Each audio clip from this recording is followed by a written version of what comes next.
بسم اللہ الرحمن الرحیم۔ السلام علیکم ناظرین، میں طارق اسماعیل ساگر آپ کی خدمت میں حاضر ہوں۔ میں نے آپ سے گزارش کی تھی کہ امریکہ کی بہت کوشش ہے کہ ایٹیز والا وہ نائنٹیز والا جو کولڈ وار کا دور ہے نا، وہ واپس لایا جائے۔ اسی طرح وہ ٹینشن ہو ایسٹرن اور ویسٹرن یورپ کے درمیان۔ اب وہ تو رہا نہیں مسئلہ، روس کے ٹکڑے ٹکڑے ہو گئے، سینٹرل ایشیا کی ریاستیں آ گئیں، لیکن ایسے لگتا ہے کہ ابھی تک جو پرانا ایک سیٹ اپ تھا اس کی جڑیں اتنی مضبوط کر گئے تھے کرنے والے کہ اس پر اب بھی جب چاہیں آپ نئی بلڈنگ کھڑی کر لیں۔ پچھلی تو گرا دی ہے، اس بات میں کوئی شک نہیں کہ دیواریں برلن گر چکی ہے، لیکن جب چاہیں اس کو دوبارہ تعبیر کر لیں، کیونکہ اس کی فاؤنڈیشن تو وہیں پہ موجود ہے، جڑوں سے تو کوئی چیز نہیں نا اکھڑتی، عمارت کا ڈھانچہ ہی گرتا ہے نا جی۔ تو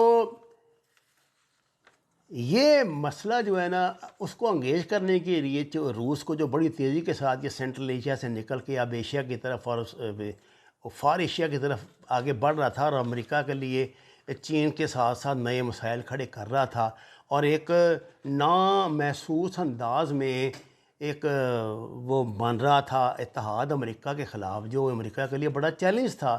خود پیوٹن خود ولادیمیر پیوٹن کی جو اپنی ہمیں انٹینشنز نظر آتی ہیں، وہ بالکل یہی ہیں کہ وہ امریکہ کو قبول نہیں کیا انہوں نے کوئی دلا جان سے کہ کوئی امریکہ بڑی یونیلیٹر پار بن گیا۔ وہ خود کو ابھی تک دنیا کی نمبر 2 کم از کم پوزیشن اپنے پاس ہی رکھنا چاہتے ہیں، اور اس کے لیے وہ کوشش بھی کرتے ہیں۔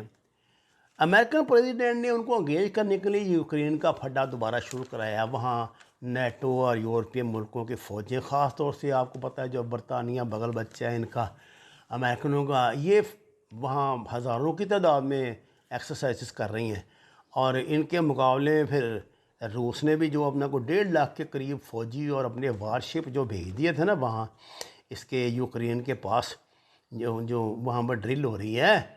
تو اب یہ ہے کہ اس نے پیوٹن نے کہا ہے اس کو، یورپین کو اور ناٹو کو، کہ انسان کے بچے بنو اور یہاں سے نکلو، ورنہ جو معاملات ہیں وہ سیریس نوعیت اختیار کر لیں گے۔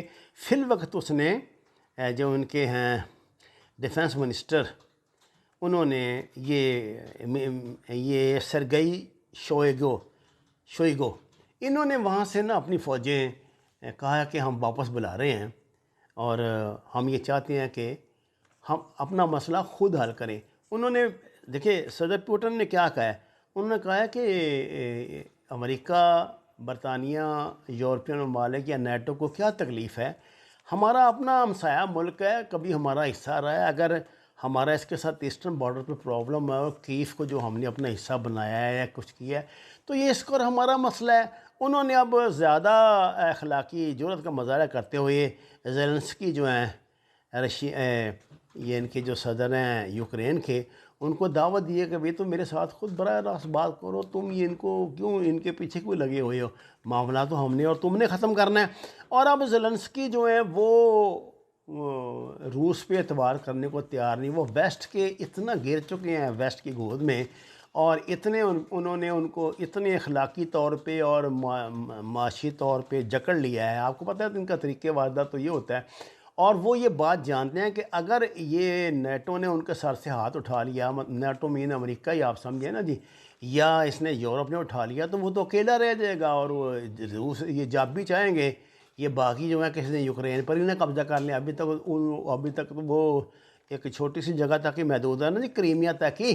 کریمیا ہے ایک ان کا سرحدی قصبہ صوبہ، جہاں پہ موجود جو باغی ہیں، روس ان کی حمایت کرتا ہے۔ روس کہتا ہے کہ ان کو حق ہے کہ اپنا الگ شہر، اپنا الگ ملک بنائیں، جس طرح کہ پہلے زبان کے مسئلے پہ اتنے ٹکڑے ہوئے ہیں، تو ان کو بھی ان کا بننا چاہیے، جبکہ یوکرین کا دعویٰ یہ ہے کہ یہ اس کا حصہ ہے۔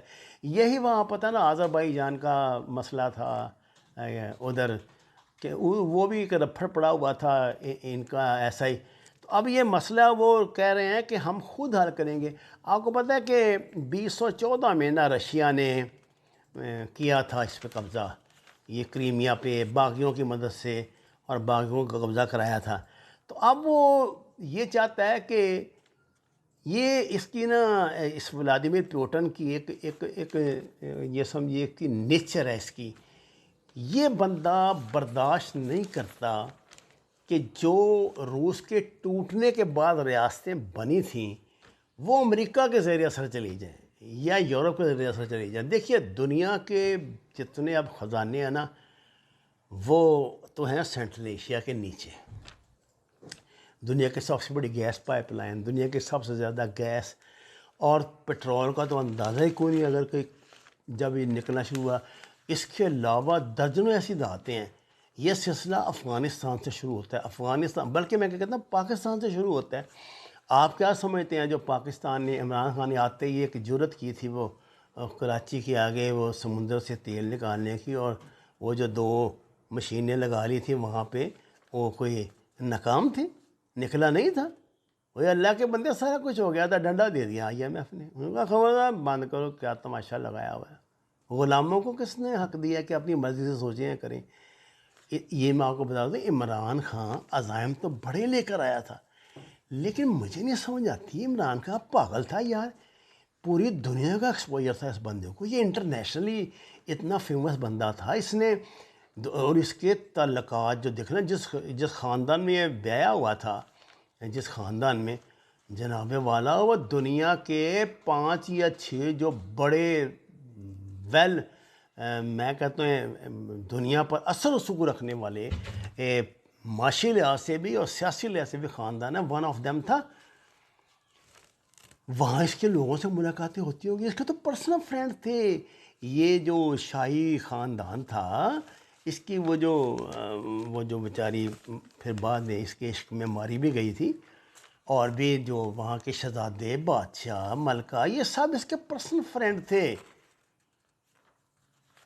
اس کو پتہ نہیں تھا کہ یہ کون لوگ ہیں، دنیا کیسے چل رہی ہے، دنیا کو کیسے چلا رہے ہیں، کہ انہوں نے اس کو پتہ لگنے نہیں دیا. میں نہیں مانتا. جتنا ماشاءاللہ عمران خان ذہین بندہ ہے اور جتنا ویژنری بندہ ہے، اس کو پتہ لگ جانا چاہیے تھا کہ ہمارا اختیار کہاں تک ہے کہاں تک نہیں ہے. اور تو انہوں نے یار ریکوڈک کے معاملے پہ ہمیں ذلیل کر کے رکھ دی ہے. یعنی سونا ہمارا نکالنے والے وہ لوٹ کے لے گئے، اور پتہ نہیں کتنے ارب ڈالر جو ہیں ہم پہ وہ قرضہ چڑھ گیا ہے. معافیاں ہم علیحدہ مانگ رہے ہیں، جرمانے پڑ گئے ہیں ہمیں. وہ PIA کے جہاز انہوں نے ضبط کرنے شروع کر دیے تھے. یعنی وہ جو چاہیں اپنی مرضی سے کر سکتے ہیں. یہ اس کا مطلب یہ ہے کہ دنیا میں مائٹ از رائٹ ہی ہے اور کوئی نہیں. اور یہ سروائیول آف فٹسٹ کی دنیا ہے. اگر تو آپ قائم ہیں تو پھر تو دنیا آپ کے پیچھے آتے آپ کے پیچھے. اگر آپ ذرا سا آپ کمزور ہوئے تو آپ کا وہی حال ہوگا جو ریس میں دوڑنے والے کمزور گھوڑے کا ہوتا ہے. جس گھوڑے کی ٹانگ زخمی ہوئی اس کو گولی مار دی جاتی ہے کیونکہ وہ بوجھ ہے نا جی. تو دنیا کا بھی بھائی یہ اصول ہے، جو ایکسس بیگیج ہوتا ہے اس کو اٹھا کے پھینک دیتے ہیں. رشیا کا کمال یہ ہے پیوٹن کا. پیوٹن نے ان کو دنیا کو یہ محسوس نہیں ہونے دیا کہ ٹوٹ کر کو میں بکھر گیا ہوں. وہ کو KGB کا سربراہ رہا ہے، کوئی بڑا افسر رہا ہے، کہتے ہیں سربراہ رہا ہے KGB کا، مجھے تو یہ پتہ نہیں. اور وہ جوڈو کراٹے کا بڑا ٹھیک ٹھاک پلیئر ہے، بلیک بیلٹ ہے. معاملات کو نبٹنے کی بڑی رخت اور بڑا پکا رشین ہے یہ. وہ جو روایتی رشین ہوتے ہیں نا جو شدید نفرت رکھتے ہیں امریکہ کے خلاف، یہ وہ اس کی وہ تربیت ہے. تو یوکرین کے مسئلے پہ بھی اس نے لمبا کر دیا، حالانکہ امریکہ نے بڑی کھچائی، امریکہ نے نیٹو چڑھا دی تھی اوپر. وہ جناب وہ تو جرمنی اور یہ UK اور چڑھ گئے تھے یہ سارے اس پر کہ لو آپ گیا پکڑ لیا اس کو. اس نے جناب وہاں ٹینکوں کی لگا کے قطاریں فوجیں اور اپنے جہاز لا کر اپنے بحری جہاز لا کر ایسا اس کو جکڑا لمبا کر دیا ان کو. اب کیا حیثیت رہ گئی ہے ان کی، کیا کریں گے، یہ کچھ ہی نہیں کر سکتے اس کا.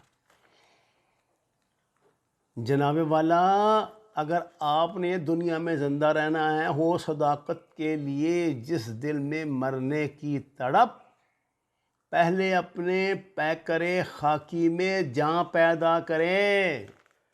اپنے پیکر خاکی میں جان پیدا کرو. یہاں تو جوتیوں میں دال بٹ رہی ہے.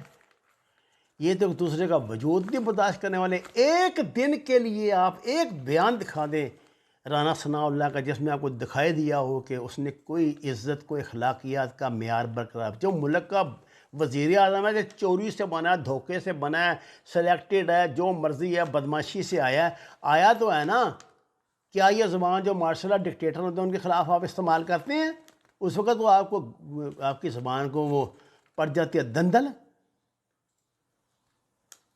پہلے دن سے آپ اس کو ایسے ٹریٹ کر رہے ہیں جیسے کوئی تھرڈ کلاس لفنگا. یہ گلیوں محلوں کی زبان ہوتی ہے، اور آپ کے ورکر بھی وہی زبان بولتے ہیں، جو آپ نے تربیت دینی وہی بولنی ہے نا. تو کیا اس کون سے اتنے آپ بڑی ہائی مارل گراؤنڈ پہ کھڑے ہیں خود؟ اگر عمران خان غلط ہے، اس نے پالیسیاں اس کی صحیح نہیں ہے، اس نے ملک کو تباہ کر دیا، تو آپ کون سے ہائی مارل گراؤنڈ پہ کھڑے ہیں؟ آپ تو کرپٹ ہیں، چور ہیں، ڈاکو ہیں، بدماش ہیں، لفنگے ہیں. آپ نے تو مافیا بنائے ہوئے ہیں، اور یہ مافیا اب ہر حکومت کے خلاف آپ ان سے کمپرومائز کر کے چلتے ہیں. یہ ضدی بندہ نہیں چل رہا. ناظرین کرام، بات یہ ہے کہ پھر میں آپ کو یہ بات کہتا ہوں، ادارے تو سارے پاکستان کے، اللہ تعالیٰ ہم رحم ہی کرے. جب 10 جج جو ہیں اپنے ایک جج کے خلاف فیصلے کے دوران اٹھ کے چلے جائیں اپنی سیٹوں سے، تو کیا کس عدلیہ کا آپ رونا، آپ رائے قائم کریں گے؟ ایک قاضی فائز عیسیٰ کیس آپ کے سامنے نہیں ہے؟ کیا چیز باقی رہے گی؟ قاضی فائز عیسیٰ بھی جج ہیں، جو ان کا کیس سنے وہ بھی جج ہیں. جو زبان وہاں استعمال ہوتی ہے، آپ نے کبھی پڑھی ہے، سنی ہے کبھی؟ جو یہ سیاستدان ایک دوسرے کے خلاف زبان استعمال کرتے ہیں، سنی ہے آپ نے؟ دیکھتے ہیں آپ؟ ان سے آپ توقع رکھتے ہیں؟ لے دے کہ یہ ہے کہ اس نفرت کا رخ فوج کی طرف موڑو، کیونکہ وہ ایک ڈسپلن ادارہ ہے. وہ چلا رہے ہیں جیسا تیسا بھی چلا رہے ہیں اپنے آپ کو، اچھے برے، اس کے خلاف رخ موڑو. اللہ تعالیٰ ہمیں معاف کرے، ہمیں ہدایت دے. وہ مانعین البلاغ مبین. ناظرین کرام، درخواست قرآن و نماز سے ہدایت حاصل کریں. ہمارے چینل کو سبسکرائب کریں، لائکس دیں. سچ کے سفر میں ہمارا ساتھ دیں. آپ کا بہت شکریہ.